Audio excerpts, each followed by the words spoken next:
இந்த வீடியோவில் Bluetooth speaker charge போடுற பின் வந்து பார்த்தீங்கன்னா உடச்சிச்சு. ஸோ அதுதான் வந்து பார்த்தீங்கன்னா சால்டரிங் பண்ண போகிறோம். இந்த வீடியோ பார்க்கறதுனால ஒரு விஷயத்தை நீங்கள் கற்றுப்பீங்க. ஸோ வாங்க வீடியோக்குள்ளே போகலாம்.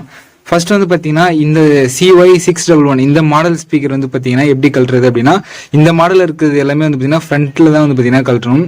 ஸோ ஃப்ரண்ட்டில் இருக்க அந்த பேனல் வந்து ஃபர்ஸ்ட் வந்து பார்த்தீங்கன்னா நம்ம ரிமூவ் பண்ணணும். அதுக்கப்புறமேட்டு தான் வந்து பார்த்தீங்கன்னா உள்ள ஸ்க்ரூ கொடுத்துருப்பாங்க, அதை வந்து கழட்டணும். ஃபர்ஸ்ட் வந்து பார்த்தீங்கன்னா கழட்டும் போது பொறுமையாக வந்து பார்த்தீங்கன்னா கழட்டுங்க. ஏன் அப்படின்னா அந்த சைடில் இருக்க பிளாஸ்டிக் வந்து பார்த்தீங்கன்னா உடச்சிக்கும். ஃபர்ஸ்ட் இந்த மேலே இருக்க பேனல் எடுத்துடலாம். சென்ட்ரலில் ஸ்பீக்கர் இருக்கிறதுனால பொறுமையாக கழட்டணும். ஸோ நீங்கள் வேகமாக குத்துனீங்க அப்படின்னா ஸோ ஸ்பீக்கர் வந்து ஸ்க்ராட்ச் ஆகி டேமேஜ் ஆகிடும்.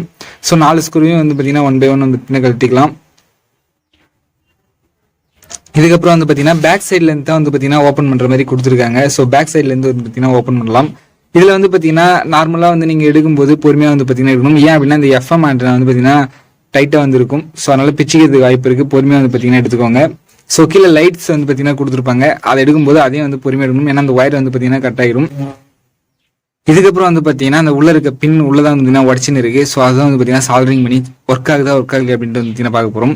ஸோ பேஸ்ட்டில் வந்து பார்த்தீங்கன்னா அப்ளை பண்ணி எடுத்துக்கலாம். ஸோ அந்த சால்டரிங் பண்ணுற இடத்தையும் வந்து பார்த்தீங்கன்னா பேஸ்ட் அப்ளை பண்ணணும். ஸோ இதுக்கப்புறம் வந்து பார்த்தீங்கன்னா நம்ம சால்டரிங் பண்ணிட்டோம். சால்டரிங் பண்ணிட்டு வந்து செக் பண்ணலாம் அப்படின்ட்டு வந்து பார்த்தீங்கன்னா சார்ஜ் வந்து பார்த்தீங்கன்னா போட்டேன்.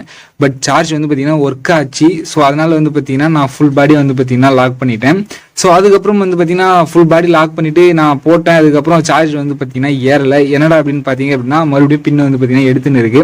ஸோ அதனால நான் என்ன மிஸ்டேக் பண்ணேன் அப்படின்னா மறுபடியும் வந்து பார்த்தீங்கன்னா இந்த பின்னை சார்ஜ் பண்ணேன், அப்பயும் சார்ஜ் ஆகலை. ஸோ அதனால இந்த பின்னை மறுபடியும் சால்டரிங் பண்ணலாம் அப்படின்ட்டு வந்து பார்த்தீங்கன்னா மறுபடியும் கழட்டி மறுபடியும் சால்டரிங் பண்ணிட்டு மறுபடியும் வந்து பார்த்தீங்கன்னா போட்டேன். எனக்கு வந்து பார்த்தீங்கன்னா ஒர்க் ஆகலை. இது ஏன் ஒர்க் ஆகலை அப்படின்னா, ஸோ இதில் இருக்க அந்த PCBயோட பேனல் வந்து ரொம்ப சாஃப்டாக அந்த மெலிசா வந்து பார்த்தீங்கன்னா கொடுத்துருக்காங்க. நம்ம நார்மல் சால்டரிங்கில் பண்ணும்போது கொஞ்சம் ஹீட் அதிகமானாலே அந்த போர்டு வந்து பார்த்தீங்கன்னா அந்த பேப்பர் வந்து எடுத்துகிட்டு வந்துடுது, அந்த PCB பேப்பர். அதனால வேஸ்ட்டாக வந்து பார்த்தீங்கன்னா போச்சு. இந்த வீடியோல இருந்து நம்ம தெரிஞ்சுக்கிறது என்ன அப்படின்னா, ஸோ நம்ம சால்டரிங் பண்ணும்போது ஓவராக போர்டில் இருந்து ஹீட் போகக்கூடாது. ஸோ ஜஸ்ட் வச்சவனே வந்து பார்த்தீங்கன்னா எடுத்துடணும். அதே போல் லெட்டை யூஸ் பண்ணும்போது கம்மியாக தான் யூஸ் பண்ணணும். ஸோ கனெக்ஷன்ஸ் வந்து பார்த்தீங்கன்னா ஒன்றாயிடும்.